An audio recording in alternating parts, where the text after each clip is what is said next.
প্রথমে আমি আপনাকে বলেছি যে এই জীবনে আমরা চিরস্থায়ী নই, মৃত্যুবরণ করতে হবে। সো আমাদের হাতে সময় আছে হায়েস্ট 50, 60, 70 বা 100 বছর। এই সময়টুকুতে আমি কিভাবে আল্লাহর পথে চলবো, আল্লাহ পাক একা ছেড়ে দেন নাই। আমরা রবকে চিনেছি আয়াতুল কুরসির মধ্য দিয়ে, সূরা ইখলাসের মধ্য দিয়ে। সেই রবের দাসত্ব করব কিভাবে, আল্লাহ পাক দিয়েছেন কোরআন এবং এর ব্যাখ্যা হাদিস, এটা ফলো করব। কিভাবে ফলো করব? নবী সাল্লাল্লাহু আলাইহি ওয়াসাল্লামের আদর্শ অনুযায়ী ফলো করব, সাহাবীদের মতো করে ফলো করব ইনশাআল্লাহ। এরপর কি হবে? এরপর আমি ব্যক্তি জীবনকে আগে সমৃদ্ধ করব। আমার ব্যক্তি জীবনে আমি জ্ঞান অর্জন করব, আমল করব, তাজকিয়া অর্জন করব, আমার ব্যক্তি জীবনটাকে আমি ইসলামের পথে উৎসর্গ করব। এরপরে কি, এই পুরো মহাবিশ্বে পৃথিবীর অবস্থানটা কতটুকু? একটা সমুদ্রের কিনারায় যখন আপনি হাঁটবেন, বা আপনাদের এই যে এখানে কি নদী আছে, বালাসী, আচ্ছা, ওই চরের মধ্যেই মনে করেন আপনি হাঁটছেন, ওই চরের মধ্যে একটা বালুর কণার কি পরিমাণ দাম আছে বা কি পরিমাণ অবস্থান আছে? খুব বড় অবস্থান না? অবস্থানই নয়। এই পুরো মহাবিশ্বে পৃথিবীর অবস্থান তার চাইতেও কম। এই যে সৌরজগৎ দেখছেন, এই সৌরজগতের মধ্যে হাজারটা সৌরজগৎ মিলে একটা গ্যালাক্সি হয়, আর এই হাজার হাজার গ্যালাক্সি মিলে একটা আসমান হয়। এরকম করে 7 আসমান, তার উপরে কুরসি, তার উপরে মহাসাগর, তার উপরে আরশ, তার উপরে আল্লাহ রাব্বুল আলামিন। তাহলে চিন্তা করেন যে পৃথিবীতে আমরা কতটুকু অবস্থান নিয়ে আছি। এই সমস্ত কিছু কার সৃষ্টি? আল্লাহ রাব্বুল আলামিনের। এখন সামনে আসেন, লাহু মা ফিস সামাওয়াতি ওয়া মা ফিল আরদ মান যাল্লাযী ইয়াশফাউ ইনদাহু ইল্লা বিইذনিহি। যার এত ক্ষমতা, যে আল্লাহ পাকের এত ক্ষমতা, আল্লাহ পাক বলছেন কে আছে যে তার অনুমতি ছাড়া আল্লাহর সামনে সুপারিশ করতে পারে? এখান থেকে আমাদের আকীদার পরিষ্কার হওয়া দরকার আছে না? আমরা তো অনেক সময় মনে করি যে পীর সাহেব ধরেছি বাস জান্নাতে চলে যাব, নাকি? আমল করার দরকার নাই। বায়াত হয়েছি বাস জান্নাতে চলে যাব, আমার আমলের দরকার নাই। এত সহজ না। আল্লাহ পাক বলছেন কে আছে যে আমার কাছে সুপারিশ করবে আমার অনুমতি ছাড়া? আল্লাহ পাকের অনুমতি না পেয়ে কেউ এই কাজ করতে পারবে না। আমরা জানি না রাসূল সাল্লাল্লাহু আলাইহি ওয়াসাল্লাম উম্মতের জন্য সুপারিশ করবেন। হ্যাঁ, শহীদগণ সুপারিশ করবে, এই যে হাফেজে কোরআন, আলেম, অনেক মানুষ, অনেক শ্রেণীর মানুষকে আল্লাহ পাক সুপারিশ করার ইখতিয়ার দিবেন। কেন দিবেন? বিকজ আল্লাহ পাক তাদের আমলে সন্তুষ্ট এবং আল্লাহ পাক তাদেরকে সম্মানিত করবেন সবার উপরে। মনে করেন এখানে অনেক মানুষ আছে, এর মধ্যে একজনকে আপনি সবচেয়ে বেশি পছন্দ করেন, সে আপনাকে সন্তুষ্ট করেছে, তাকে সম্মানিত করতে চাচ্ছেন আপনি। এখন তাকে ডেকে নিয়ে আসলেন সবার সামনে, এনে আপনি যে ফুলের তোড়া উপহার দিলেন, মানে আপনি তাকে ভালোবাসেন, তাকে সম্মান করেন। এখন সে আপনাকে যদি কিছু বলে যে আমার অমুক ভাই আছে, সেও মাশাআল্লাহ এই পথে চেষ্টা করছে, আপনি তাকে একটু সুযোগ দেন, তখন আপনি কিন্তু ওকে সুযোগ দিবেন। এইটা সুপারিশ। মানে বিষয়টা হচ্ছে যে যখন আল্লাহ রাব্বুল আলামিন কিছু মানুষের উপর সন্তুষ্ট হবেন, তখন গিয়ে আল্লাহ রাব্বুল আলামিন তাদেরকে সুপারিশ করার ইখতিয়ার দিবেন। কিন্তু আল্লাহ পাকের অনুমতি ব্যতীত এই কাজটা কেউ করতে পারবে না। এটা আমাদের কনসেপ্ট ক্লিয়ার থাকা উচিত। মান যাল্লাযী ইয়াশফাউ ইনদাহু ইল্লা বিইذনিহি ইয়ালামু মা বাইনা আইদিহিম ওয়া মা খালফাহুম। আল্লাহ পাক সেই সত্তা, আপনার রব সেই সত্তা যিনি সামনের এবং পিছনের খবর জানেন, মানে অতীত, বর্তমান, ভবিষ্যৎ সব জানেন। আদম আলাইহিস সালাম সৃষ্টি হওয়ার প্রথম দিন কি খেয়েছেন আল্লাহ পাক এখন জানেন। কথা বুঝতে পারছেন না? আমরা জানি? কোন ইতিহাসের বই আমাদেরকে সলিউশন দিতে পারবে? জান্নাত জাহান্নামের ফয়সালা হয়ে যাওয়ার পরে, এটা বোঝেন, জান্নাত জাহান্নামের ফয়সালা হয়ে যাওয়ার পর জান্নাতীরা 100 কোটি বছর পরে কি খাবে, কি করবে, কি পড়বে, আল্লাহ পাক এই মুহূর্তে সেটা জানেন। ঠিক একইভাবে জাহান্নামীরা জাহান্নামে যাওয়ার 100 কোটি বছর পর তাদের কি আযাব হবে, কি পানিশমেন্ট দেওয়া হবে, ওদের অবস্থা কি হবে, আল্লাহ পাক এখনই সেটা দেখতে পারেন। তা আমরা তো আল্লাহকে চিনি না, এই কারণে আমরা আল্লাহর বিরোধিতা করি, তার নবীর বিরোধিতা করি, ইসলাম, কোরআন, হাদিসের বিরোধিতা করছি। আমরা তো আল্লাহকে চিনি না। আল্লাহ পাক বলছেন ইয়ালামু মা বাইনা আইদিহিম ওয়া মা খালফাহুম। সামনে পিছনে যা আছে, অতীত, বর্তমান, ভবিষ্যৎ সব আল্লাহ পাক জানেন। ইয়ালামু মা বাইনা আইদিহিম ওয়া মা খালফাহুম ওয়া লা ইউহিতুনা বিশাইইন মিন ইলমিহি ইল্লা বিমা শা। আল্লাহ পাকের যে মহা জ্ঞান, অসীম জ্ঞান, এই জ্ঞানটাকে কোনো কিছুই পরিব্যাপ্ত করতে পারে না।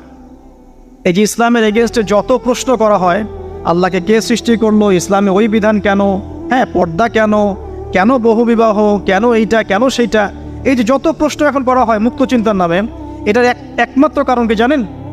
একমাত্র কারণ জ্ঞানের স্বল্পতা। কারণ তাদের ক্ষুদ্র জ্ঞান আল্লাহ পাকের বিশাল জ্ঞানকে পেনিট্রেট করতে পারে না। এই কারণে ওদের কাছে মনে হয় এইটা কেন, ওইটা কেন, এইটা কেন। এখানে বিষয়টা হচ্ছে যে মহান সত্তা পুরো মহাবিশ্ব সৃষ্টি করেছেন, নিঃসন্দেহে তার জ্ঞান আমার জ্ঞানের চেয়ে অনেক বেশি। এবং তিনি যে বিধানটা নাজিল করবেন, যা বলবেন তার প্রতিটা অক্ষর নিঃসন্দেহে সত্য। এটা আমার বুঝে আসুক বা না আসুক, আমাকে আত্মসমর্পণ করতে হবে, এটা বুদ্ধিমানের কাজ। এর মধ্যে অনেক কিছুর ব্যাখ্যা আমি বের করতে পারবো, অনেক কিছু হয়তো পারবো না।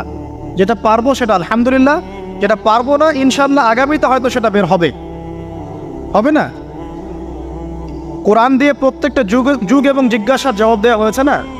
এখন হয়তো ওয়ার্ল্ডে এমন নতুন নতুন কিছু মাসালা এসেছে যেগুলো এখন পর্যন্ত আবিষ্কৃত হচ্ছে না। হয়তো সামনের দিনগুলোতে দেখবেন ঠিকই এগুলো আবিষ্কার হয়েছে। দেখবেন হয়তো কয়েকদিন পর যদি নাসা বলে যে হ্যাঁ জান্নাত জাহান্নাম বলে কিছু আছে, আমরা দেখেছি, ওরা এখন বলছে না মহাবিশ্বে ওইখানে প্রাণ আছে, এই আছে, সেই আছে, মানুষ বিশ্বাস করছে। কয়েকদিন পর যদি তারা এই কথাটা বলে, তখন দেখবেন সারা বিশ্বের মানুষ বিনা বাক্যে বিশ্বাস করবে। তো যেটা আগামীতে হবে সেটা আল্লাহ পাক আগেই জানিয়ে দিয়েছেন। তো প্রকৃত মুসলিম এবং বুদ্ধিমান মুসলিম সে যে নিঃশর্তভাবে আল্লাহ পাকের এই বিধানগুলোকে মেনে চলে, এখানে কোনো প্রশ্ন করতে যায় না। কারণ সে জানে আমার জ্ঞানটা অসীম, আল্লাহ পাকের জ্ঞান অসীম। ক্ষুদ্র জ্ঞান কখন আল্লাহর মহাজ্ঞানকে পেনিট্রেট করতে পারে না। এটা আল্লাহ পাক বলছেন যে আল্লাহর মহাজ্ঞানকে কোনো সত্তাই পরিবেষ্টন করতে পারবে না, ইল্লা বিমা শা, যতটুকু জ্ঞান তিনি দিতে চান এতটুকু বাদ দিয়ে, যতটুকু জানিয়েছেন এতটুকু বাদ দিয়ে আমরা জানি না। যেমন কিয়ামতের অনেক সাইনের কথা বলা আছে না, এক্স্যাক্টলি কোন দিনে কিয়ামত হবে কেউ বলতে পারবে না। আল্লাহ পাক যতটুকু চান এতটুকু আমরা জানি। يعلم ما بين أيديهم وما خلفهم ولا يحيطون بشيء من علمه إلا بما شاء وسع كرسيه السماوات والأرض। আল্লাহ পাক বলছেন এই মহাবিশ্বকে আল্লাহ পাকের কুরসিটা ঘিরে রেখেছে। এই কুরসি কিন্তু আরশ নয়, এই কুরসি পুরো মহাবিশ্বকে ঘিরে রেখেছে। এর উপরে আছে মহাসাগর, তার উপরে আছে আরশে আযীম। ঠিক আছে, ওয়াসিআ কুরসিয়ুহুস সামাওয়াতি ওয়াল আরদ ওয়ালা ইয়াউদুহু হিফযুহুমা ওয়া হুয়াল আলিয়্যুল আযীম। এবং এই পুরো মহাবিশ্বকে পরিচালনা করতে বা নিয়ন্ত্রণ করতে আল্লাহ পাকের যাররা পরিমাণও কোনো কষ্ট হয় না। তো এই হচ্ছে আপনার রব, যে রব আপনাকে সৃষ্টি করেছেন এবং দুনিয়াতে একটা হায়াত দিয়েছেন, এবং আপনাকে তিনি মৃত্যু দিবেন, এরপর আবার পুনরুজ্জীবিত করবেন, তারপর বিচার ফয়সালা হবে, এরপর হয় জান্নাত না হলে জাহান্নাম। না, আপনি আপনার রবকে চিনতে শিখুন, তাহলে ইনশাআল্লাহ তাআলা এটা আপনার জন্য সহজ হবে আল্লাহর আনুগত্য করা, তার দাসত্ব করা। এরপর কি আল্লাহ পাক কি করলেন? আল্লাহ রাব্বুল আলামিন রবকে চিনতে শেখানোর পরে আমাদেরকে পৃথিবীতে পাঠিয়েছেন। পৃথিবীতে পাঠিয়ে কি আল্লাহ পাক আমাদেরকে ছেড়ে দিয়েছেন? না, আল্লাহ রাব্বুল আলামিন ঐশী গ্রন্থ নাজিল করেছেন, এবং এই ঐশী গ্রন্থটাই হচ্ছে সত্য মিথ্যার চূড়ান্ত মানদণ্ড। এখন রবকে চেনার পরে আপনাকে চিনতে হবে সত্য কোনটা, মিথ্যা কোনটা। কারণ আপনাকে জীবনে এখন চলার পথে অনেক কিছু ফেস করতে হবে। ফেস করতে গিয়ে হয় সত্যের পথে যাবেন, না হলে মিথ্যার পথে যাবেন। তাহলে আপনার আগে চেনার দরকার আছে কোনটা সত্য কোনটা মিথ্যা। এটার অ্যান্সারও কে দিবে? কোরআন দিবে। কোরআন বলছে সূরা কাহফের 29 নম্বর আয়াতে যে ওয়াকুলিল হাক্কু মির রাব্বিকুম, হে নবী মুহাম্মদ সাল্লাল্লাহু আলাইহি ওয়াসাল্লাম আপনি বলে দিন যে সত্য সেটাই, হক সেটাই যা আপনার রবের পক্ষ থেকে নাজিল হয়। তার মানে যখন তাওরাত নাজিল হয়েছিল সেটাই হক ছিল, যখন জাবুর নাজিল হয়েছে ওটাই কিন্তু হক ছিল, ইনজিল নাজিলের সময় ইনজিল হক ছিল। এখন কোরআন নাজিল হয়েছে, কিয়ামত পর্যন্ত কোনো নবীও আসবেন না, আর কোনো কিতাবও আসবে না।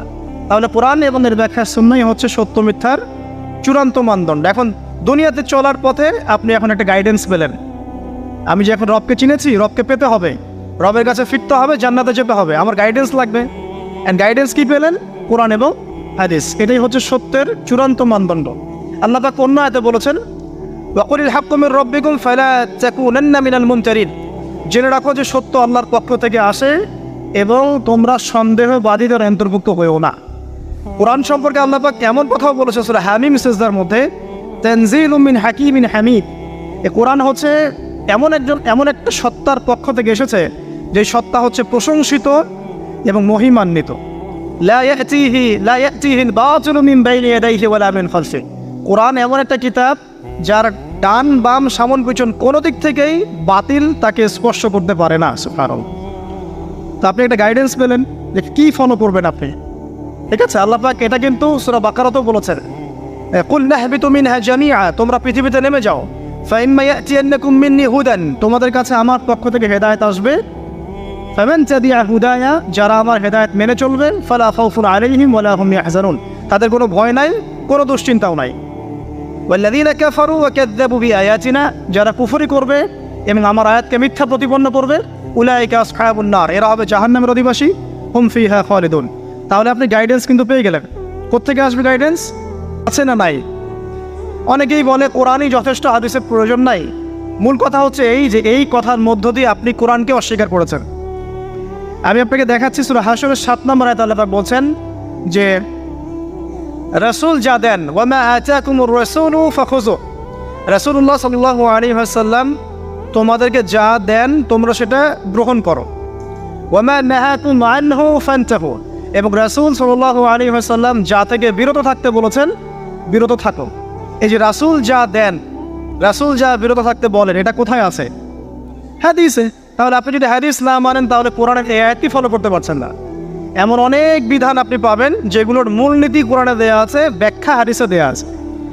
আর আমাদের অনেকের একটা ধারণা যে কোরআন এবং হাদিস আলাদা আলাদা উৎস, আসলে এমনটা বিষয়টা নয়।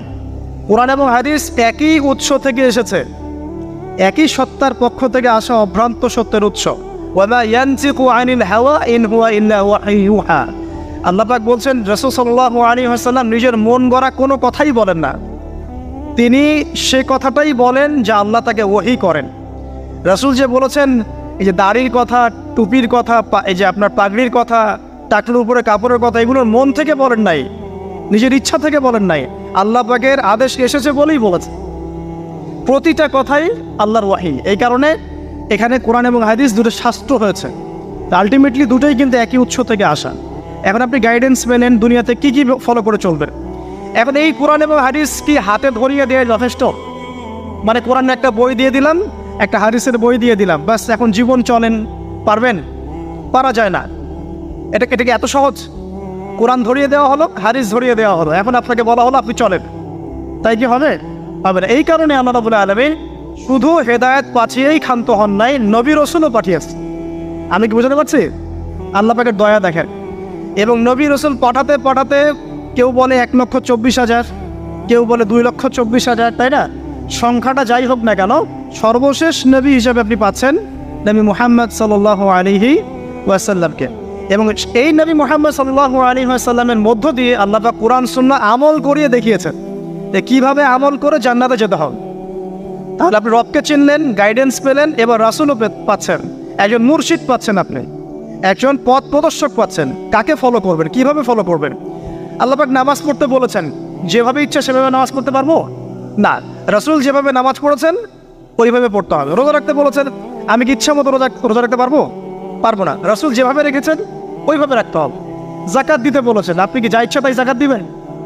রাসূল যেভাবে দিয়েছেন সেইভাবে দিবেন। ঠিক এভাবেই আপনার জীবনের প্রতিটা কাজ, একদম ঘুমানো থেকে শুরু করে ঘুম থেকে ওঠা, ইস্তেঞ্জা করা, খাওয়া দাওয়া করা, কাপড় পরা, নামাজ পড়া, জিকির করা, আপনার তাসবিহ তাহলিল তিলাওয়াত, ইলম অর্জন করা, আমল করা, আর কি বলবো, এই যে আপনার ব্যবসা, আপনার চাকরি, আপনার এই যে সমাজ পরিচালনা, রাষ্ট্র পরিচালনা, সব কিছুর একটা গাইডেন্স দেয়া আছে। কোরআন সুন্নাহয় গাইডেন্স আছে এবং সেটাকে প্র্যাকটিক্যালি আমল করে কে দেখিয়েছেন? রাসূলুল্লাহ সাল্লাল্লাহু আলাইহি ওয়াসাল্লাম এবং তার সাহাবীগণও তাকে ফলো করেছেন। এই যে আপনি এখন গাইডেন্স পেয়ে গেলেন, ব্যাস আপনার দুনিয়ার জীবনটা চলাটা কি হলো? সহজ হলো। এখন যদি কোনো ব্যক্তি তার জীবনের 24টা ঘন্টাকে রাসূলুল্লাহ সাল্লাল্লাহু আলাইহি ওয়াসাল্লামের সুন্নাহ মতো ঢেলে সাজায়, ইনশাআল্লাহ তাআলা সে অবশ্যই জান্নাতে যাবে ইনশাআল্লাহ। এবং সে ইনশাআল্লাহ হাউজে কাউসারের পানিও পাবে, রাসূলের সুপারিশও পাবে, অনন্তকাল সে জান্নাতে চিরস্থায়ী হবে ইনশাআল্লাহ। এখন আপনি পাচ্ছেন এখানে রবকে চেনার দর্শন, আপনি কোরআনে পাচ্ছেন এই যে গাইডেন্সের দর্শন, আপনি পাচ্ছেন একজন পথ প্রদর্শকের দর্শন, আরও পাবেন আপনি এখানে কি পাচ্ছেন? ব্যক্তি দর্শনও পাবেন। গাইডেন্স দেওয়া আছে, রাসূলকে পাঠানো হয়েছে। এখন আপনার আমার দায়িত্ব কি? একটা আয়াত আপনাকে জবাব দিবে, মাত্র একটা আয়াত বলছে। সূরাতুল আল ইমরানের 102-3 নম্বর আয়াত পড়ে দেখেন। 102 নম্বর একটা পড়েন, আল্লাহ পাক বলছেন, ইয়া আইয়ুহাল্লাযীনা আমানু, হে মুমিনগণ, ইত্তাকুল্লাহ। এখন আপনাকে আমাকে ইন্ডিভিজুয়ালি বোঝানো হচ্ছে, সব বাদ দাও, এখন আপনি আমি চিন্তা করব। ইত্তাকুল্লাহ, তুমি আল্লাহকে ভয় করো। হে মুমিনগণ, তোমরা আল্লাহকে ভয় করো, ব্যক্তিকেন্দ্রিক। ইত্তাকুল্লাহ হাক্কা তুকাতিহি, এমনভাবে ভয় করো যেভাবে ভয় করা দরকার, মানে পরিপূর্ণ তাকওয়া অবলম্বন করো। ওয়ালা তামুতুন্না ইল্লা ওয়া আনতুম মুসলিমুন, পরিপূর্ণ মুসলিম বা মুসলমান না হয়ে তোমরা মৃত্যুবরণ করো না। এই যে ব্যক্তি দর্শন পাচ্ছেন আপনি এখন, না আমাকে কি করতে হবে? আমাকে এখন পরিপূর্ণ মুসলিম হতে হবে। হতে হলে কী করতে হবে? রবকে চিনতে হবে, চিনলাম।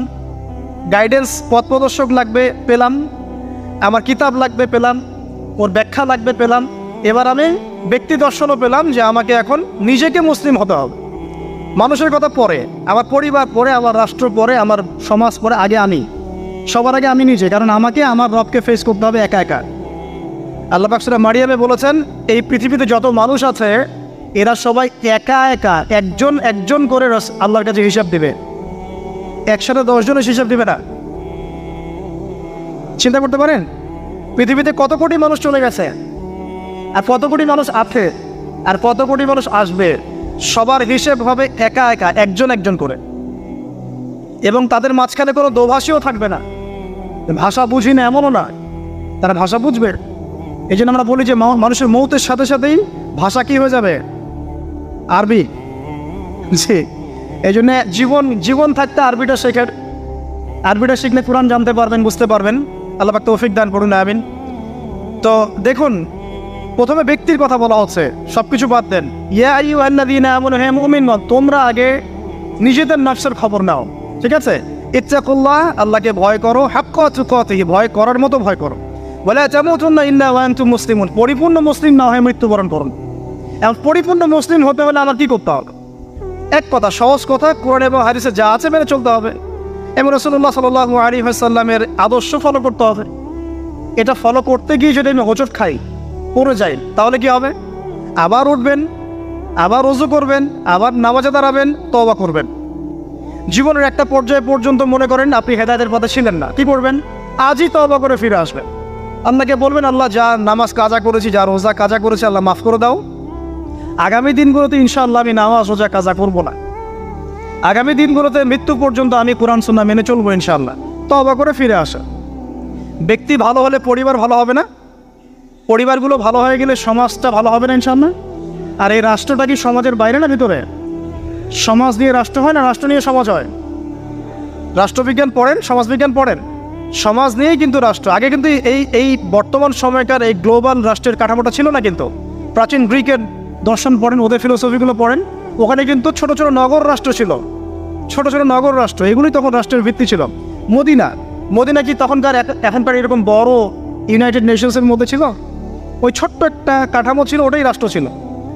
কোরাইশরা যে গোত্রকেন্দ্রিক থাকতো, ওইটাই ছিল ওই সময়কার রাষ্ট্রকেন্দ্রিক কাঠামো। তো সমাজ নিয়ে রাষ্ট্র হয়। সেখানে আমাদের সমাজের মানুষ ঠিক না হয়, শুধু উপরের দিকে আঙ্গুল তুলে কোনো লাভ হবে না। কারণ এই মানুষগুলো তো আসমান থেকে টপকে পড়ে নাই, এই মানুষগুলো সমাজ থেকে উঠে আসছে। তো এই জন্য ব্যক্তির কথা আল্লাহ পাক আগে বলছেন যে তোমরা আগে নিজেরা পরিপূর্ণ মুসলমান না হয়ে মারা যায় না।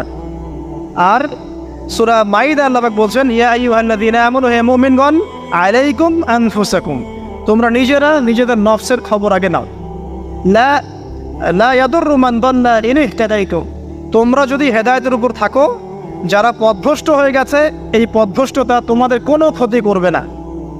কেউ যদি পথভ্রষ্ট হয়ে যায়, আপনার কোনো সমস্যা নেই, আপনি আগে নিজে ঠিক হন, পরে আপনি তাকে ঠিক করতে যাবেন যখন আপনি তার যোগ্য হবেন। তখন এমন জামানার কথা নবীজি বলেছেন সাল্লাল্লাহু আলাইহি ওয়াসাল্লাম, যেই জামানায় আমানত থাকবে না, সত্য মিথ্যা হয়ে যাবে, মিথ্যা সত্য হয়ে যাবে, ন্যায় অন্যায় হবে, অন্যায় ন্যায় হবে, হক বাতিল হবে, বাতিল হক হয়ে যাবে। এই জামানার কথা নবীজি বলছেন। তখন সাহাবী জিজ্ঞাসা করছেন যে ওই সময় আমি কি করব? ইয়া রাসূলুল্লাহ, নবী সাল্লাল্লাহু আলাইহি ওয়াসাল্লাম বলছেন, ওই সময় তুমি তোমার নিজের নফসের খবর নাও। তুমি নিজে ঘরে থাকো, বিনা প্রয়োজনে ঘরের বাইরে যেও না, মানুষের সাথে কম মেলামেশা করো, বেশি কথা বলতে যেও না, বাসায় থাকো এবং নিজের পাপের জন্য ক্রন্দন করতে থাকো, ইনশাআল্লাহ আল্লাহ পাক তোমাকে মাফ করবেন। তো ওই রকম জামানা কি এখন আসে নাই? বুঝতে পারেন না পরিবেশ পরিস্থিতি দেখে? তো এখানে আমাদের সবার আগে কর্তব্য হচ্ছে নিজেকে ঠিক করা, নিজের যত্ন নেওয়া, নিজের নফসের যত্ন নেওয়া। তারপর কি, যখন আমি পরিপূর্ণ মুসলিম হব ইনশাআল্লাহ, এরপরে আপনি চলে যাবেন আপনার শিক্ষা ক্ষেত্রে, তাই না? আপনি শিক্ষা দর্শনে যাবেন। এখানে আপনি কি শিখবেন? আমি সবসময় বলি, আপনারা যেখানে পড়াশোনা করছেন সেগুলো পড়বেন, কোনো সমস্যা নেই। কিন্তু আপনাকে কোরআন এবং হাদিসের কিছু বেসিক নলেজ অর্জন করতে হবে। এই জন্য আমি কিছু সাবজেক্টের কথা বলি, যে কোরআন আপনাকে জানতে হবে, আরবি ব্যাকরণ একটু টুকটাক পড়াশোনা করতে হবে, তাফসিরের কিছু বই পড়বেন, হাদিসের কিছু ক্লাসিক্যাল বই পড়বেন, পাশাপাশি আপনি ইসলামের ইতিহাস পড়বেন, ইসলামিক অর্থনীতি পড়বেন, হ্যাঁ জিওপলিটিক্যাল বইগুলো পড়বেন। এভাবে সাবজেক্ট ওয়াইজ আপনি পড়াটাকে ভাগ করে নেবেন। এমন না আপনি মেডিকেল সায়েন্সের পড়া বাদ দিয়ে এসে এখানে মাদ্রাসায় ভর্তি হয়ে যাচ্ছেন। এটা সবাই এটা পারবেও না, সবার এটার প্রয়োজনও নাই। সব সেকশনেই মানুষ দরকার আছে, প্রতিটা সেকশনে ভালো মানুষের দরকার আছে। অর্থাৎ সবাইকে আলেম বক্তা দায়ী হতে হবে জরুরি না। আপনি যেখানে পড়াশোনা করছেন সেটাই করবেন, কিন্তু বেসিকটা ঠিক করবেন, কোরআন সুন্নাহর বেসিক পড়াশোনাটা করবেন। এই হলো আপনার শিক্ষা দর্শন। তাহলে আপনার শিক্ষা দর্শন হবে কি? ওহির জ্ঞানটা শিখতে হবে। ইকরা বিসমি রব্বিকাল্লাযী খলাক, আপনি পড়ুন আপনার সেই রবের নামে যিনি আপনাকে সৃষ্টি করেছেন। মানে আপনাকে সেই জ্ঞান অর্জন করতে হবে যা আপনাকে আপনার সৃষ্টিকর্তা পর্যন্ত পৌঁছায় দিবে ইনশাআল্লাহ। ঠিক আছে?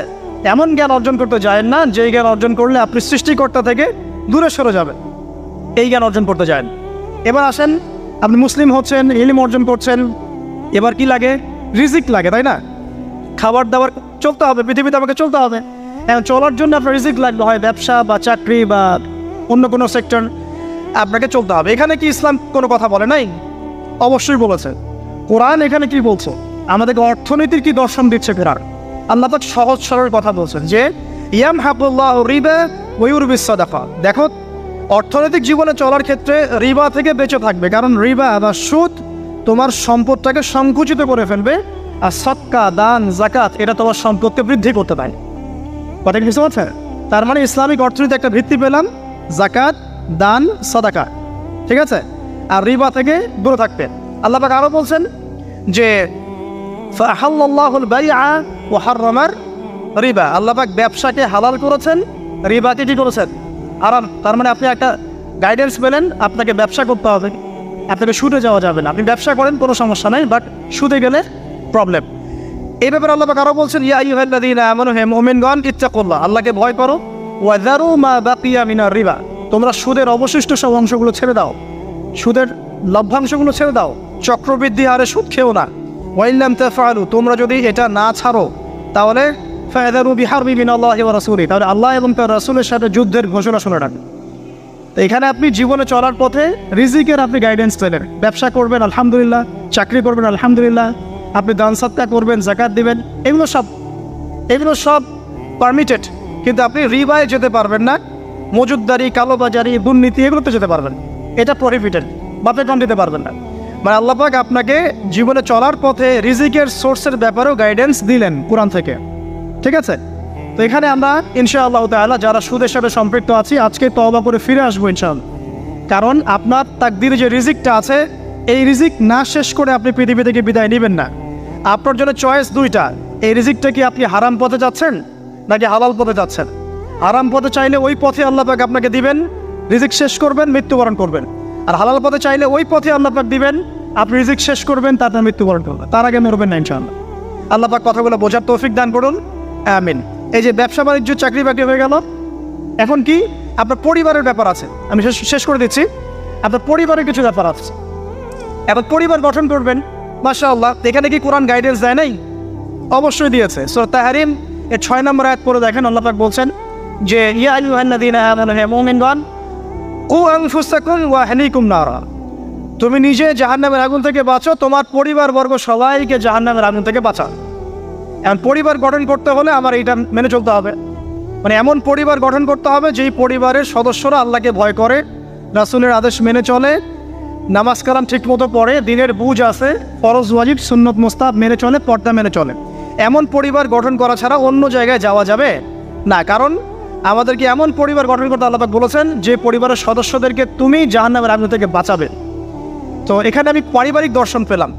এখানে মোটা থেকে কিছু কথা বলে দেই যে বিয়ে করার সময় অবশ্যই দিনদারিতাকে প্রাধান্য দিবেন, বাকি বিষয়গুলো পরে, রূপ সৌন্দর্য বংশ টাকা পয়সা পরে, আগে দিনদারিতা। ছেলের ক্ষেত্রেও মেয়ের ক্ষেত্রেও বিয়েটাকে সহজ করবেন, কঠিন করবেন না। বিয়ে যত সহজ হবে জেনা তত কমে যাবে, বিয়ে যত কঠিন হবে জেনা তত বাড়তে থাকবে। আর এখনকার যুগটা জেনার যুগ, ঘরে ঘরে জেনা পরকীয়া চলছেই, এবং রেপ ধর্ষণ এখনকার একটা কমন সমস্যা। পর্নোগ্রাফি দিয়ে যুব সমাজের মস্তিষ্ক ধোলাই করে দেওয়া হয়েছে, এরা এখন জানোয়ার হয়ে গেছে ভিতর থেকে, যাকে তাকে যেখানে সেখানে রেপ করে ফেলছে, বিকজ ইন্টারনালি তারা করাপ্টেড, তারা ইন্টারনালি বিস্ট হয়ে গেছে। একই সাথে সকল ক্ষেত্রে আমরা উপযুক্ত ইসলামিক শাস্তি নিশ্চিত করতে পারছি না, এই কারণে এরা পার পেয়ে যাচ্ছে, লাইফ পেয়ে যাচ্ছে। তো সব মিলিয়ে এই আপনার পরিবারকে যখন আপনি গঠন করবেন, দিনদারিতাকে প্রাধান্য দিবেন, পর্দাকে প্রাধান্য দিবেন, নামাজ পড়ে কিনা, ফরজ ওয়াজিব মেনে চলে কিনা, এগুলো দেখবেন। এরপরেও যদি কোনো সমস্যা ফিল হয় তখন সবরের সাথে, ধৈর্যের সাথে, ইসলাম এবং সংশোধনের মধ্য দিয়ে আপনি জীবনযাপন করতে থাকবেন ইনশাআল্লাহ তাআলা। আল্লাহ পাক সবাইকে আদর্শ পরিবার গড়ার তৌফিক দান করে দেবেন। এবং এই পরিবারে আপনার সন্তান সন্ততি হবে, এবং আপনি আমি যে পরিবেশটা পাই নাই সেই পরিবেশটা আপনার বাচ্চাকে দিতে হবে। তো আপনার সন্তান সন্ততি প্রতিপালনের দর্শনটা কোথায়? কোরআনে সূরা লোকমানের আপনি 10 থেকে 20 এই আয়াতগুলো পড়ে দেখেন। কোন সূরা? সূরা লোকমানের 10 থেকে 20 এই আয়াতগুলো পড়ে দেখেন। আল্লাহ রাব্বুল আলামিন এখানে পুরো গাইডেন্স দিয়ে দিয়েছে, বাচ্চাকে কীভাবে মানুষ করবেন, কি শিখাবেন, কি শিখাবেন না সব। লোকমান আলাইহিস সালাম তার বাচ্চাকে শেখাচ্ছেন, শিরিক করো না, সৎ কাজের আদেশ দিও, অসৎ কাজে নিষেধ করো, সবর করো, মানুষ ভালো মন্দ বলবে তখন সবর করো, পিতা মাতার অবাধ্য হয়েও না, ঠিক আছে? তবে পিতা মাতা যদি তোমাকে আল্লাহর বিরুদ্ধে নিয়ে যায় তখন তাদের সাথে সবরের সাথে আচরণ করো, কিন্তু তাদের সাথে কটু আচরণ করো না, তাদের কথা মেনে নিও না। যদি তারা তোমাকে শিরিক করতে বলে ওদের কথা মেনে নিও না, কিন্তু তাদের সাথে ভালো আচরণ করো। তো এখানে আপনাকে পুরো গাইডেন্স দেওয়া হবে কীভাবে আপনি সন্তান প্রতিপালন করবেন। এছাড়া এখনকার প্যারেন্টিংয়ের অনেক বই আছে, এগুলো কিনবেন, ইসলামিক ফ্যামিলি গড়ে তোলেন। আল্লাহ পাক তৌফিক এনায়েত করুন, আমিন। সর্বশেষে যে বিষয়, যে এরপর আপনি সমাজে চলাফেরা করছেন, তো সমাজ নিয়ে কি ইসলাম কোনো কথা বলে নাই? এক বাক্যে আমি বলছি সমাজের বিষয়গুলো কোথায় আছে। কুরআনুল কারীমের মধ্যে একটা সূরা আছে, সূরাতুল হুজুরাত। কোন সূরা? সূরা হুজুরাত। এই সূরা হুজুরাতটা পুরো বাসায় গিয়ে পড়ে ফেলেন, দেখবেন একটা সমাজ কিভাবে চলবে বা চলা উচিত আল্লাহ পাক এখানে সব কিছু বলেছেন। একটা বিষয় আল্লাহ পাক বাদ দেন নাই। শুধুমাত্র এই সূরার উপর যদি এই বাংলার এই মুসলিম সমাজ আমল করতে পারে, ইনশাআল্লাহ এই সমাজে কোনো অন্যায়, অবিচার, জুলুম থাকবে না ইনশাআল্লাহ আযজা ওয়া জাল। এবং ইনশাআল্লাহ পুরো সোসাইটি মিলেই জান্নাতে যাবে ইনশাআল্লাহ তাআলা। আমরা আমাদের সমাজকে ভালোবাসবো, অবশ্যই দেশকে ভালোবাসবো, এবং আমরা চাবো যে আমাদের পুরো কমিউনিটি নিয়ে যেন আমরা আল্লাহর সাথে সাক্ষাৎ করতে পারি, জান্নাতে যেতে পারি। এই কারণে আমাদের উপর নৈতিক দায়িত্ব যে কোরআন থেকে এই সলিউশনগুলো মানুষের সামনে তুলে ধরা। আল্লাহ পাক যেন আমাদের সবাইকে আদর্শ সমাজ গড়ার তৌফিক দান করেন এবং সূরা হুজুরাতের উপর আমল করার তৌফিক এনায়েত করেন, আমিন। আচ্ছা, সর্বশেষ একটা পয়েন্ট বলে শেষ করে দেই, আমাদের নামাজের সময় চলে যাচ্ছে। আমি এতক্ষণ যে কথাগুলো বলেছি এই কথাগুলোর সামারি করে দিই আগে। প্রথমে আমি আপনাকে বলেছি যে এই জীবনে আমরা চিরস্থায়ী নই, মৃত্যুবরণ করতে হবে। সো আমাদের হাতে সময় আছে হাইয়েস্ট 50, 60, 70 বা 100 বছর। এই সময়টুকুতে আমি কিভাবে আল্লাহর পথে চলবো, আল্লাহ পাক একা ছেড়ে দেন নাই। আমরা রবকে চিনেছি আয়াতুল কুরসির মধ্য দিয়ে, সূরা ইখলাসের মধ্য দিয়ে। সেই রবের দাসত্ব করব কিভাবে, আল্লাহ পাক দিয়েছেন কোরআন এবং এর ব্যাখ্যা হাদিস, এটা ফলো করব। কিভাবে ফলো করব? নবী সাল্লাল্লাহু আলাইহি ওয়াসাল্লামের আদর্শ অনুযায়ী ফলো করব, সাহাবীদের মতো করে ফলো করব ইনশাআল্লাহ। এরপর কি হবে? এরপর আমি ব্যক্তি জীবনকে আগে সমৃদ্ধ করব। আমার ব্যক্তি জীবনে আমি জ্ঞান অর্জন করব, আমল করব, তাজকিয়া অর্জন করব, আমার ব্যক্তি জীবনটাকে আমি ইসলামের পথে উৎসর্গ করব। এরপরে কি? এরপরে আমি চলে যাব অর্থনীতিতে। আমার ব্যবসা বাণিজ্যের প্রয়োজন আছে, আমি ব্যবসা বাণিজ্যের ক্ষেত্রে হালাল হারাম মেনে চলবো। ইকোনমিক সেকশনে আমি হালাল হারাম মেনে চলবো, আল্লাহর বিধান মেনে চলবো। শিক্ষাক্ষেত্রে আমি আল্লাহর ওহীর জ্ঞান অর্জন করব। এরপর পরিবার গঠন করব, সেখানেও আমি ইনশাআল্লাহ তাআলা আদর্শ ইসলামিক পরিবার গড়ে তোলার চেষ্টা করব। এরপর সমাজ যদি গঠন করতে হয় তখন আমি গিয়ে সূরা হুজুরাতের সাহায্য নিব। এর মধ্য দিয়ে ইনশাআল্লাহ আমি একটা আদর্শ সমাজের রোল মডেল পাবেন। আর সর্বশেষ যেটা হলো, আরও বড় সেকশন, যে পররাষ্ট্রনীতির কথা বলছেন, রাষ্ট্রীয় কথাগুলো বলছেন, বিচারের কথাগুলো বলছেন, এই প্রতিটা বিষয়ের হেদায়েতও কোরআনে দেয়া আছে। এখন এই যুগে, এই সময়ে, এই 21 শতাব্দীতে এসে এই পশ্চিমাদের দৌরত্বের এই যুগে আমরা এটা কতটুকু করতে পারবো আমরা জানি না, কিন্তু জেনে রাখা ভালো। জাস্ট জানার জন্য বলছি, আল্লাহ রাব্বুল আলামিন কুরআনুল কারীমের মধ্যে বলেছেন যে ইয়া দাউদ, হে দাউদ, সূরা সাদের 26 নম্বর আয়াতে আল্লাহ পাক বলেন, ইয়া দাউদ, হে দাউদ, ইন্না জাআলনাকা খলিফাতান ফিল আরদ, হে দাউদ আমি তোমাকে পৃথিবীতে খলিফা করেছি। আল্লাহর খলিফাকে, যে আল্লাহ রাব্বুল আলামিনের বিধান মেনে চলে, সেই তো আল্লাহর খলিফা। হে দাউদ আমি তোমাকে পৃথিবীতে খলিফা করেছি, তোমার কাজ কি? ফাহকুম বাইনান নাসি বিল হক, তোমার কাজ হচ্ছে মানুষের মধ্যে হকের মানদণ্ডে বিচার ফয়সালা করবে। আর হক কি আমি কিন্তু আগে বলেছি সূরা কাহফ 29 নম্বর আয়াতে, যে হক সেটাই যেটা আল্লাহর পক্ষ থেকে নাজিল হয়। এই মানদণ্ডে তুমি মানুষের মাঝখানে বিচার ফয়সালা করবে। ওয়ালা তাত্তাবিউল হাওয়া, এবং তুমি তোমার প্রবৃত্তির দাসত্ব করবে না। ফায়ুদিল্লাকা আন সাবিলিল্লাহ, তাহলে এটা তোমাকে আল্লাহর পথ থেকে সরিয়ে নিয়ে যাবে। ইন্নাল্লাযীনা ইউদিল্লুনা আন সাবিলিল্লাহ, নিশ্চয়ই যারা আল্লাহর পথ থেকে বিচ্যুত হয়ে যায়, লাহুম আযাবুন শাদীদ, তাদের জন্য আছে প্রচণ্ড যন্ত্রণাদায়ক শাস্তি। বিমা নাসু ইয়াউমাল হিসাব, এই কারণে যে তারা হিসাবের দিনটা ভুলে গিয়েছে। এখানে আমরা একটা দর্শন পেয়ে গেলাম যে আমাদেরকে যদি আল্লাহ রাব্বুল আলামিন বড় লেভেলে নিয়ে যান, তখন আপনাকে কি ফলো করে সমাজ, রাষ্ট্র এবং পলিটিক্যাল অ্যাফেয়ার্সগুলো ডিল করতে হবে।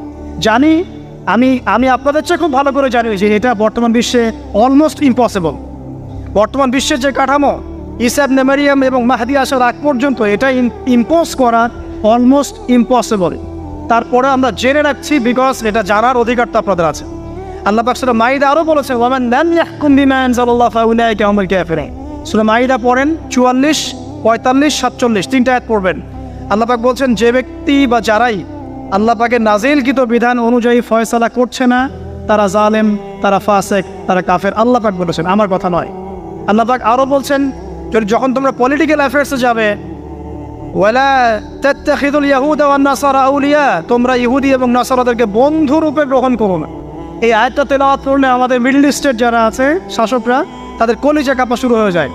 আল্লাহ পাক বলেছেন, ইয়া আইয়ুহাল্লাযীনা আমানু, হে মুমিনগণ, লা তাত্তাখিযুল ইয়াহুদা ওয়ান নাসারা আউলিয়া, তোমরা ইহুদি এবং নাসারাদেরকে বন্ধু রূপে গ্রহণ করো না। কেন গ্রহণ করো না? বা'দুহুম আউলিয়াউ বা'দ, এরা একে অপরের বন্ধু। ওয়া মান ইয়াতাওয়াল্লাহুম মিনকুম, তোমাদের মধ্যে কেউ যদি ওদের দিকে মুখ ফিরায়, ফাইন্নাহু মিনহুম, সে তাদের অন্তর্ভুক্ত। ইন্নাল্লাহা লা ইয়াহদিল কওমাজ যালিমিন, আল্লাহ পাক এই জালেমদেরকে হেদায়েত করেন না। সেরকম অনেক আয়াত কোরআনে আছে। এখানে যখন আল্লাহ পাক ওই লেভেলে মানুষকে নিয়ে যাবে, তখন তার উচিত হবে, যদি তার সামর্থ্য থাকে, ক্ষমতা থাকে, তাহলে আল্লাহ রাব্বুল আলামিনের সেই বিধানগুলোকে ইম্পোজ করা। যেটা আমি বলে দিলাম, এই দাজ্জালীয় সভ্যতার যুগে এটা অলমোস্ট ইম্পসিবল। এমনকি বাংলাদেশের মতো কান্ট্রিতেও আমি একটা পরিসংখ্যান দেখালাম যে শুধুমাত্র 2021 সালের মধ্যেই প্রায় 1323 জন মেয়েকে রেজিস্টার্ড ধর্ষণ করা হয়েছে। বাকিরা তো কেস করেই নাই, লিখেই নাই। আর বেশিরভাগ মানুষ কিন্তু লিখতে আসে না, তারা কিন্তু এটাকে গোপন করে ফেলে। তার মধ্যে অনেকেই আত্মহত্যা করেছে এবং অনেককে ধর্ষণের পর হত্যাও করা হয়েছে।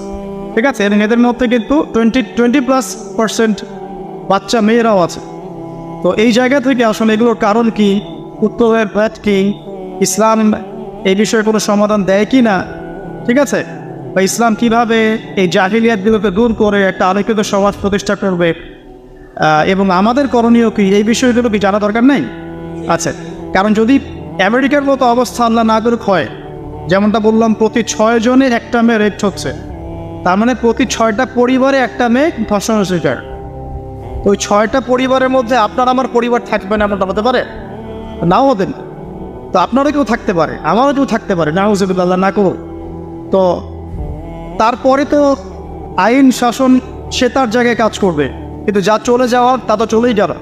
তো এই যে অবক্ষয় এবং নীল সংস্কৃতির মহামারী, এখানে ইসলামিক সলিউশন নিয়ে আমরা একটা কথা বলব। তো কথা বলার আগে আমি আপনাদেরকে এমন একটা ঘটনায় নিয়ে যেতে যাচ্ছি, যেই ঘটনাটা এই পুরো মহাবিশ্বের মধ্যে একটা হিস্টোরিক ঘটনা। পুরো মহাবিশ্বে একটা ঐতিহাসিক, সবচেয়ে রোমাঞ্চকর, একটা অ্যামেজিং একটা ঘটনা পুরো মহাবিশ্বে ঘটেছে, যেখান থেকে সভ্যতা শুরু হয়েছে। আমরা এখন ওইখান থেকে কথা বলা শুরু করবো ইনশাআল্লাহ, ঠিক আছে? চলেন। আল্লাহ রাব্বুল আলামিন প্রথমে একা ছিলেন, এবং আল্লাহ পাক যখন কোনো কিছু ছিল না তখনও ছিলেন, যখন কোনো কিছু থাকবে না আল্লাহ তখনও থাকবেন। আচ্ছা, এবার আল্লাহ রাব্বুল আলামিন এই মহাবিশ্বকে সৃষ্টি করলেন কত দিনে? মাত্র 6 দিনে। ঠিক আছে, সৃষ্টি করার আগে আল্লাহ পাক আরশ সৃষ্টি করেছিলেন, এবং তারপরে কলম সৃষ্টি করেছেন, এবং কলম দিয়ে আল্লাহ রাব্বুল আলামিন পুরো তাকদীর লিখে ফেলেছেন কিয়ামত পর্যন্ত কি হবে আর না হবে। ঠিক আছে, এবং একটা সময় পর্যন্ত মানুষের কোনো ধারণাই মহাবিশ্বে ছিল না। মানুষ বলে কিছু আছে এরকম কোনো কনসেপ্টই ছিল না মহাবিশ্ব। সূরা দাহারের 1 নম্বর আয়াতটা পড়ে দেখেন। অনেক পরে মানুষের সৃষ্টি হয়েছে মহাবিশ্ব, অনেক পরে। এর আগে আল্লাহ পাক অন্য মাখলুক সৃষ্টি করেছেন, জিন সৃষ্টি করেছেন, ফেরেশতা সৃষ্টি করেছেন ইত্যাদি। তো এই ঘটনা আল্লাহ পাক বলছেন সূরা বাকারা এবং সূরা আরাফ, এখানে মিক্স করে আমি বলছি। আল্লাহ পাক বলছেন, ওয়াইজ ক্বালা রাব্বুকা লিল মালাইকা ইন্নী জাইলুন ফিল আরদি খলিফা। আল্লাহ পাক ফেরেশতাদেরকে ডেকে বলছেন যে আমি পৃথিবীতে আমার খলিফা পাঠাতে চাই। খলিফা পাঠাতে চাই, আল্লাহর খলিফা। তো আল্লাহর খলিফাকে, যে ব্যক্তি আল্লাহ পাকের বিধিবিধান মেনে চলে সে আল্লাহর খলিফা, তাই তো? যে আল্লাহ পাকের বিধিবিধান মানে না, এর প্রচার করে না বা প্রতিষ্ঠাও করে না, বা আল্লাহর বিধানের 5 পয়সা তোয়াক্কা করে না, সে কি আল্লাহর খলিফা? সে শয়তানের খলিফা, এই তো। এখন ফেরেশতাগণ বললেন যে আপনি কি এমন কাউকে সৃষ্টি করবেন যে পৃথিবীতে গিয়ে ফাসাদ সৃষ্টি করবে আর রক্তপাত ঘটাবে? আমি তুমি শর্ট করে বলছি। এখন দেখুন, ওয়ার্ল্ডের দিকে তাকিয়ে মানুষ কিন্তু এই দুইটা কাজই করছে, হয় ফিতনা ফাসাদ সৃষ্টি করছে অথবা দেখবেন রক্তপাত ঘটাচ্ছে। বিশ্বের দিকে তাকান, এক কান্ট্রি আরেক কান্ট্রির এগেনস্টে, মানে পারমাণবিক যুদ্ধ না বাধাতে গুণ হচ্ছে না। হ্যাঁ, মানে পারমাণবিক যুদ্ধের দিকে ওয়ার্ল্ডকে না নিয়ে গেলে এদের গুণ হচ্ছে না। কোন সভ্যতা এই কাজটা করছে? ওই সভ্যতা যে নীল দর্পণ ছড়িয়েছে, ওই সভ্যতা যারা ওই যে দীনবন্ধু মিত্রের যে কথা বললাম, ওই নীল দর্পণের সেই শোষক শ্রেণী, ওই সভ্যতা এই কাজটা করছে। এবং আমি যে সালটা মেনশন করেছি যে 1896 দিকে প্রথম পর্ন মুভি যারা চালু করেছে, ঠিক ওই সময়ই তারা জায়নিস্ট মুভমেন্টে চালু করেছে। ঠিক ওই সময় থেকেই দেখবেন জায়নিস্ট মুভমেন্ট সারা ওয়ার্ল্ডের উপর পড়ছে। এবং ওই সময় থেকে 150 বছরে তারা ওয়ার্ল্ডের সব কিছুকে নিয়ন্ত্রণ করা শুরু করেছে। ওইদিকে আমি যাচ্ছি না, এদিকে আসেন। আল্লাহ পাক ফেরেশতাদের কাছ থেকে যে দুটো কথা শুনলেন, আপনি কি এমন কাউকে সৃষ্টি করবেন পৃথিবীতে যে হয় ফাসাদ সৃষ্টি করবে অথবা রক্তপাত ঘটাবে? পৃথিবীতে মানুষ এখন তাই করছে, এভরি সিঙ্গেল সেক্টর মানুষ ফাসাদ সৃষ্টি করছে। এবার এসে দেখেন, আল্লাহ পাক বলেন ইন্নী আ'লামু মা লা তা'লামুন, আমি যা জানি তোমরা তা জানো না। মানে এর বাইরেও আল্লাহর এমন কিছু নিবেদিত প্রাণ বান্দা থাকবে যারা আল্লাহ পাকের হুকুম আহকাম কায়েমন বাক্যে মেনে চলবে, আছে না? এদেরকেই বলা হয় মুসলিম। আদম আলাইহিস সালাম মুসলিম ছিলেন না? নূহ আলাইহিস সালাম মুসলিম ছিলেন, নবী মুসা, ইব্রাহিম, ঈসা সবাই মুসলিম ছিলেন না? তো যুগে যুগে যারাই আল্লাহ পাকের আদেশ মেনে চলেছে এরা সবাই মুসলিম ছিলেন। ইসলাম নতুন কোনো ধর্ম নয়, কিন্তু এটা চির প্রাচীন একটা রিলিজন। এটাই সবচেয়ে সনাতন রিলিজন, ঠিক আছে? এটা সবচেয়ে প্রাচীন রিলিজন এবং সবচেয়ে নতুন, সবচেয়ে আধুনিক। তো আল্লাহ পাক এটাই বলছেন ইন্নী আ'লামু মা লা তা'লামুন, আমি যা জানি তোমরা সেটা জানো না। এবার আল্লাহ রাব্বুল আলামিন আদম আলাইহিস সালামকে সৃষ্টি করলেন। কি থেকে সৃষ্টি করলেন? কাদা মাটি থেকে। মনে থাকবে তো নাকি? কি থেকে সৃষ্টি করলেন? কাদা মাটি থেকে। এবার আদম আলাইহিস সালামকে সৃষ্টি করে আল্লাহ রাব্বুল আলামিন সমস্ত নাম শিক্ষা দিলেন। এখানে নাম মানে হচ্ছে জ্ঞান, নাম মানে শুধু আব্দুর রহমান, আব্দুর রহিম এই বিষয়টা নয়, কিন্তু নাম মানে পুরো মহাবিশ্বের যে মৌলিক জ্ঞানগুলো, যে জ্ঞানগুলো উপকারী, যা আদম আলাইহিস সালাম নিতে পারবেন, আল্লাহ পাক সেগুলো তাকে শিক্ষা দিলেন। শিক্ষা দেওয়ার পরে ফেরেশতাদের সামনে তাকে হাজির করে উপস্থাপন করে আল্লাহ পাক বললেন যে তোমরা এই নামগুলো বলে দাও দেখি। তো কোনো ফেরেশতা এই নামগুলো বলতে পারলো না। তারা বলল লা ইলমা লানা ইল্লা মা আল্লামতানা, আল্লাহ আমাদের তো জ্ঞান নাই, যে আপনি শিখিয়েছেন অতটুকু জ্ঞান আছে, এগুলো আমরা জানি না। আল্লাহ পাক আদম আলাইহিস সালামকে বললেন তুমি নামগুলো বলে দাও। আদম আলাইহিস সালাম এবার ডেধার্সে সব নাম বলে দেবে।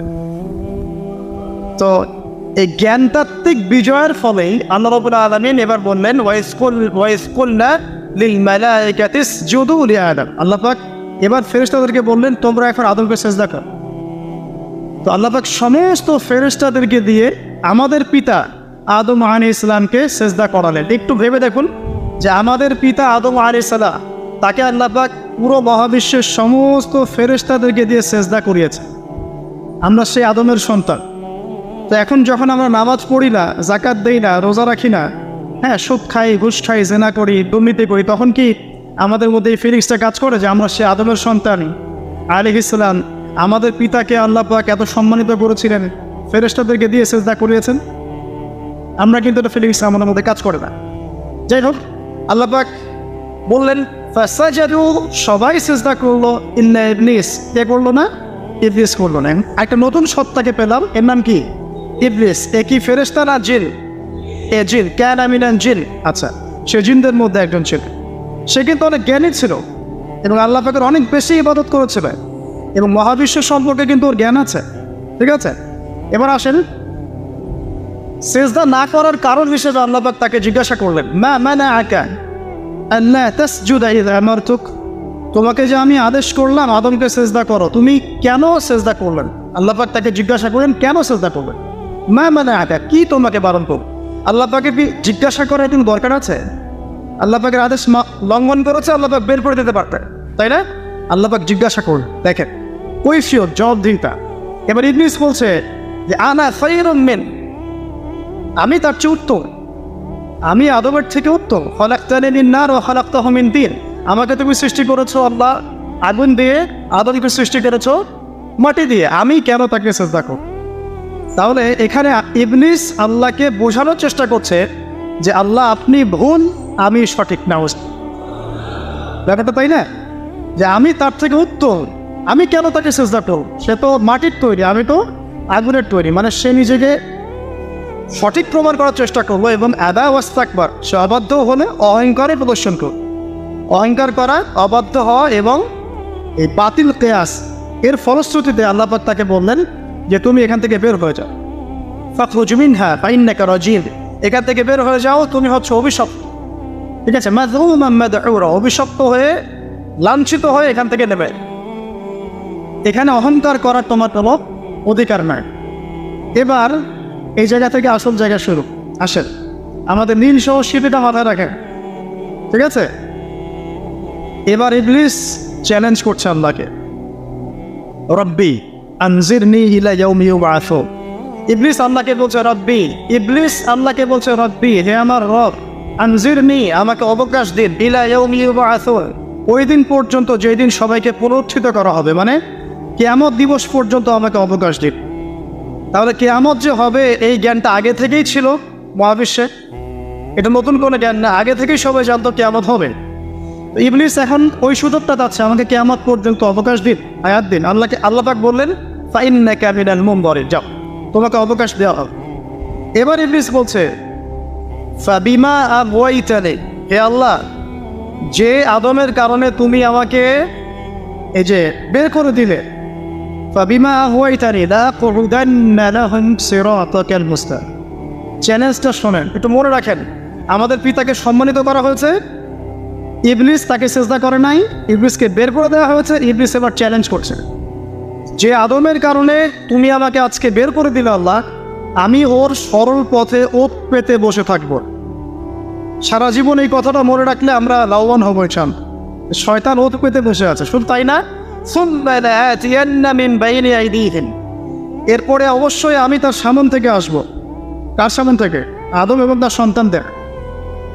মিন বাইনি আইদিহিম ওয়া মিন খালফিহিম, পিছন থেকে আসবো। ওয়া আন আইমানিহিম, তার ডান দিক থেকে আসবো। ওয়া আন শামাইলিহিম, তার বাম দিক থেকে আসবে। ওয়া লা তাজিদু আকসারাহুম শাকিরিন, আদম সন্তানের বেশিরভাগকেই তুমি শুকরগুজার পাবেন। ইবলিসের কথা ঠিক আছে? হিস্ট্রি ঘেটে দেখেন, বেশিরভাগ মানুষ কি আল্লাহ দ্রোহী না আল্লাহওয়ালা? বেশিরভাগ মানুষ আল্লাহ দ্রোহী। বেশিরভাগ মানুষ কি নামাজি না বেনামাজি? বেশিরভাগ লোক কি সুদ খায় না খায় না? বেশিরভাগ লোক এখন দেখেন মাদক খাচ্ছে না খাচ্ছে না? ম্যাক্সিমাম পর্ন দেখে কি দেখে না? ম্যাক্সিমাম জেনা করছে কি করছে না? বেশিরভাগই আল্লাহ দ্রোহী। খুব অল্প কিছু মানুষ, মুসলিমদের সংখ্যাই বা কত, তাদের মধ্যেও অল্প কিছু মানুষ খাঁটি আল্লাহওয়ালা আছে। এরপরেও দেখবেন আমাদের মধ্যে দুনিয়া প্রীতি আছে, অন্যের হক আত্মসাৎ আছে, ধর্ষণ আছে, পরকীয়া আছে, দুর্নীতি আছে, আছে না? অন্যের মাল লুণ্ঠন আছে, ডাকাতি চুরি আছে। তো বেশিরভাগ তুমি বেশিরভাগকেই শুকরগুজার পাবেন।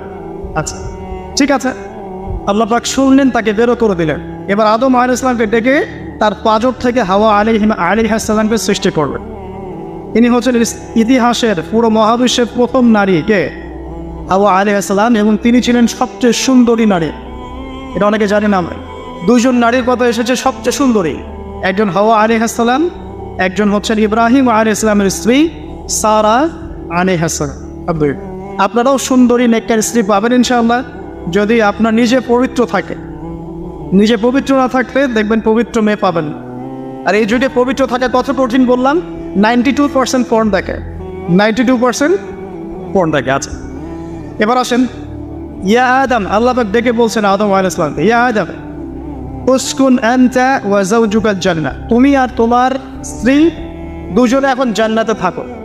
ফাকুলা মিন হাইথু শিকতুমা রাগাদা, মানে ফাকুলা মিনহা রাগাদান হাইসু শি'তুমা, তোমরা এখান থেকে যা ইচ্ছা তাই খেতে পারো। ঠিক আছে? ওয়ালা তাকরাবা হাযিহি আশ-শাজারা, এই গাছটার কাছে যাবেন। একটু মনোযোগ দিয়ে জায়গাটাতে বসেন। ওয়ালা তাকরাবা হাযিহি আশ-শাজারা, এই গাছটার কাছে যাবে না। এই গাছটা কি গাছ এটা দেখার দরকার নাই। এই গাছটা আম গাছ না জাম গাছ না গন্ধম গাছ এটা জানার আমাদের কোনো প্রয়োজন নাই। এটা ইস্যু না। আল্লাহ পাক বলছেন এই গাছটার কাছেও যাবে না। ঠিক যেমন ওয়ালা তাকরাবু জিনা, আল্লাহ পাক বলছেন না যে জিনা করবে না, আল্লাহ বলছেন জিনার কাছেও যাবে না। ঠিক আল্লাহ পাক এখানে বলছেন না এই গাছের ফল খাবে না, আল্লাহ পাক বলছেন গাছটার কাছেও যাবে না। বুঝতে পারছেন কথা? আচ্ছা, এবার আমাদের পিতা মাতা ইবলিসের ওয়াসওয়াসাতে পড়ে এই গাছের কাছে চলে গেলেন এবং ফলভক্ষ। ফাদাল্লাহুমা বিগুরুর ফালাম্মা যাকা আশ-শাজারা বাদাত লাহুমা সাওয়াতুন। এখান থেকে আপনার আমার কথা, যখনই আমাদের পিতামাতা গাছের কাছে গেলেন, শয়তান যখনই পিতামাতাকে ডিসিভ করলেন, সর্বপ্রথম যে ঘটনাটা ঘটল সেটা হচ্ছে আমাদের পিতামাতার গায়ে যে জান্নাতি পোশাক ছিল পোশাকটা খুলে পড়ে গেল। জান্নাতের সবার সামনে আমাদের পিতা আবার এবং মাতাকে শয়তান পরিচিত করে গাছের কাছে নিয়ে গিয়ে নগ্ন করে দিয়েছে। লজ্জা, কি লজ্জা! আমাদের পিতা মাতাকে শয়তান শুধু ডিসিভ করে নাই, শয়তান বলেছিল আল আদুল্লুকা আলা শাজারাতিন খুলদি ওয়া মুলকিন লা ইয়াবলা, হে আদম আমি কি তোমাকে এমন গাছের কথা বলে দিব না যে গাছের ফল খেলে তুমি চিরস্থায়ী জীবন পেয়ে যাবে এবং তুমি ফেরেশতাও হয়ে যেতে পারো। চিরস্থায়িত্বের টোপ, ক্ষমতার টোপ, এই দুইটা টোপ দিয়ে আদম আলাইহিস সালামকে গাছের কাছে নিয়ে আসা হয়েছে। এখন আপনি পৃথিবীতে তাকিয়ে দেখবেন যারাই পৃথিবীতে বিভ্রান্ত হচ্ছে এই দুইটা কারণে, বেশিরভাগ ক্ষমতার কারণে অথবা চিরস্থায়িত্বের যে মোহ, বাড়ি গাড়ি টাকা কড়ি স্ট্যাটাস। আমার কথা কি ধরতে পারছে? কোরআনটাকে একটু গভীরভাবে পড়ার চেষ্টা কর।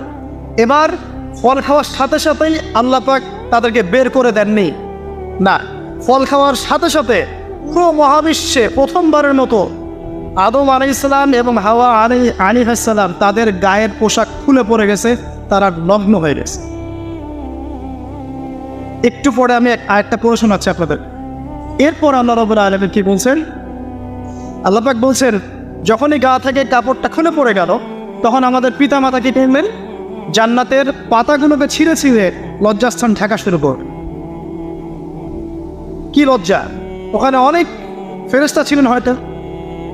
জান্নাতের সবার সামনে পিতা মাতাকে নগ্ন, পল্টন ময়দানে কেউ জোর করে আপনাকে যদি নগ্ন করে ফেলে আপনার কেমন হয়? একটা মেয়েকে যখন জোরপূর্বক রেপ করা হয় ওই মেয়েটার তার চেয়েও বেশি খারাপ লাগে নিশ্চয়ই। আপনাকে যদি সবাই মিলে পল্টন ময়দানে 1 লাখ লোক জড়ো করে যদি আপনাকে নগ্ন করে ফেলে বা নগ্ন করে পিটায়, আপনার আমার যেমন লাগবে, একটা মেয়েকে রেপ করলে সেই মেয়েটার হয়তো তার চেয়ে বেশি খারাপ লাগে। আমাদের পিতা মাতাকে নগ্ন করে ফেলা, কে নগ্ন করলো? শয়তান। আচ্ছা, সামনে যায়। এবার গাছের পাতা ছিঁড়ে তারা লজ্জাস্থান ঢাকতে লাগলেন। আল্লাহ রাব্বুল আলামিন বলছেন যে ওয়ানাদাহুমা রাব্বুহুমা, এবার তাদের রব তাদেরকে ডাকলেন।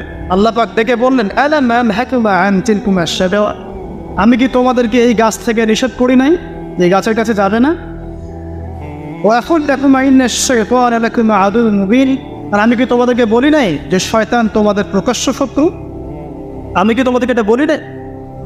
এবার আদম আলাইহিস সালাম, হাওয়া আলাইহিস সালাম তারা অনুতপ্ত হলেন, আল্লাহর দিকে ফিরে আসলেন। আল্লাহ পাক তওবার দোয়া শিখিয়ে দিলেন। আল্লাহ পাক এত দয়া করলেন, তওবার দোয়াটা শিখিয়ে দিলেন। দেখেন আদম আলাইহিস সালামকে তওবার দোয়া শিখিয়ে দেওয়া হচ্ছে, কিন্তু ইবলিসকে কিন্তু আল্লাহ পাক ছাড় দেন। আমাদেরকে আল্লাহ পাক কত ভালোবাসেন। ইবলিস সিজদা করে নাই, বের হয়েছে। জিজ্ঞাসা করেছেন কেন পড়লে না, সে পাল্টা যুক্তি দিয়েছে, তওবা করে নাই, আল্লাহ পাক বের করে দিয়েছে। আদম আলাইহিস সালামকেও বললেন তোমাকে নিষেধ করি নাই গাছের কাছে যেতে, তিনি বললেন আল্লাহ আমার ভুল হয়ে গেছে, তওবা করলেন। এই যে তওবা করা, এটা আদম সন্তানদের ফিতরত এবং খাসলত যে আমরা ভুল করবো তওবা করবো। ইবলিস এই কাজটা করে নাই। তখন আমরা শিখিয়ে দিলেন এই দোয়াটা। কোন দোয়া? রব্বানা যালামনা আনফুসানা ওয়া ইন লাম তাগফির লানা ওয়া তারহামনা লানাকুনান্না মিনাল খাসিরিন। এই দোয়া পড়ার সাথে সাথে আল্লাহ পাক তাকে মাফ করে দেন। তবে মাফ করে দেওয়ার পরে জান্নাতে আর থাকা হলো না, জান্নাতের সে অনন্ত জীবন আর হলো না। সেখান থেকে আল্লাহ রাব্বুল আলামিন এই পৃথিবীতে নশ্বর পৃথিবীতে নামিয়ে দেয়। নামিয়ে দেওয়ার পরে আল্লাহ পাক বলে দিলেন, পৃথিবীতে যাচ্ছ যাও, তুমি, তোমার স্ত্রী এবং শয়তান, তোমরা সবাই এখান থেকে নেমে যাও। ফাইম্মা ইয়াতিয়ান্নাকুম মিন্নি হুদান, তোমাদের কাছে আমার পক্ষ থেকে হেদায়েত আসবে। ফামান তাবিআ হুদায়া ফালা খাউফুন আলাইহিম ওয়ালা হুম ইয়াহজানুন, যারা আমার হেদায়েতগুলো মেনে চলবে তাদের কোনো ভয় নাই, কোনো দুশ্চিন্তা নাই, তোমরা আবার এই জান্নাতে ফিরে আসবে ইনশাআল্লাহ। ঠিক আছে? ওয়াল্লাযীনা কাফারু ওয়া কাযযাবু বিআয়াতিনা, কিন্তু যারা আমার আয়াতকে মিথ্যা প্রতিপন্ন করবে এবং অস্বীকার করবে, ফাউলাইকা আসহাবুন নার, এরাই হবে জাহান্নামের অধিবাসী। হুম ফিহা খালিদুন, তারা সেখানে চিরস্থায়ী হবে। কার সাথে চিরস্থায়ী হবে? ওই ইবলিসের সাথে। এবার আল্লাহ পাক পৃথিবীতে নামিয়ে দেওয়ার পর এখন দুটো কথা। পৃথিবীতে নামিয়ে দেওয়ার পর আল্লাহ পাক বলছেন, ইয়া বানি আদম, আমাদেরকে বলছেন হে আদম সন্তান, قد أنزلنا عليكم لباسا يواري سوآتكم وريشا, হে আদম সন্তান, আমি তোমাদের জন্য আসমান থেকে লেবাস পাঠিয়েছি। قد أنزلنا عليكم لباسا, আমাদের পূর্বপুরুষরা গাছের ছাল পাতা পরে ঘুরতো না, এটা মিথ্যা কথা, সমাজবিজ্ঞান বইগুলোতে লেখা আছে। আল্লাহ পাক নিজে বলছেন, ইয়া বানি আদম, হে আদম সন্তান, সূরা আরাফ, قد أنزلنا عليكم لباسا, আমি তোমাদের জন্য লেবাস, পোশাক পাঠিয়েছি। সুবহানাল্লাহ পড়বেন না? কোন পোশাক? জান্নাতে তো পোশাক খুলে গেল, আল্লাহ পাক পোশাক পাঠালেন, যে পোশাক দিয়ে ইউআরি সাওয়াতিকুম ওয়ারিশা, তোমরা তোমাদের লজ্জাস্থানকে আবৃত করবে এবং সৌন্দর্য শোভা বর্ধিত করবে। ওয়া লিবাসুত তাকওয়া যালিকা খায়র, তবে মনে রেখো তাকওয়ার যে পোশাক এটা সবচেয়ে উত্তম। তাকওয়ার পোশাক মানে বাহ্যিক হতে পারে, রুহের পরিশুদ্ধতাও হতে পারে। রুহের পরিশুদ্ধতাকেও তাকওয়া বলা হয়। আর লিবাসুত তাকওয়া এমনও বলা যায়, আমরা নর্মাল যে পোশাকটা পরি এর চাইতে ঢিলে ঢালা একটা পোশাক পরা, যেটাতে আমাদের তাকওয়া পরহেজগারিতা বোঝা যায়। এদিকে আমি পরে আসছি সব। যালিকা মিন আয়াতিল্লাহ, আল্লাহ পাক বলছেন পোশাক হচ্ছে আল্লাহ পাকের নিদর্শন। পোশাক কি? আয়াত। আল্লাহ পাকের নিদর্শন হচ্ছে পোশাক। পোশাক কার সাথে সম্পৃক্ত? তাহলে পোশাক কার সাথে সম্পৃক্ত? আল্লাহর সাথে সম্পৃক্ত। পোশাক হচ্ছে আল্লাহর নিদর্শন। এই চন্দ্র, সূর্য, গ্রহ, নক্ষত্র, ইনসান, এগুলো যেমন আল্লাহর নিদর্শন, ড্রেস কোড, পোশাক হচ্ছে আল্লাহ পাকের নিদর্শন। যালিকা মিন আয়াতিল্লাহ লাআল্লাকুম ইয়াযাক্কারুন, লাআল্লাহুম ইয়াযাক্কারুন, যাতে করে তারা উপদেশ গ্রহণ করতে পারে। এই আয়াত থেকে আমরা বুঝতে পারছি যে পোশাক আল্লাহ পাক নাজিল করেছেন, এটা আল্লাহ পাকের নিদর্শন। এবার সবচেয়ে ইম্পর্টেন্ট আয়াত, আল্লাহ রাব্বুল আলামিন বলছেন, লিসেন ভেরি কেয়ারফুলি, ইয়া বানি আদম, শুনুন, আল্লাহ পাক বলছেন হে বনু আদম। কাদেরকে বলছেন?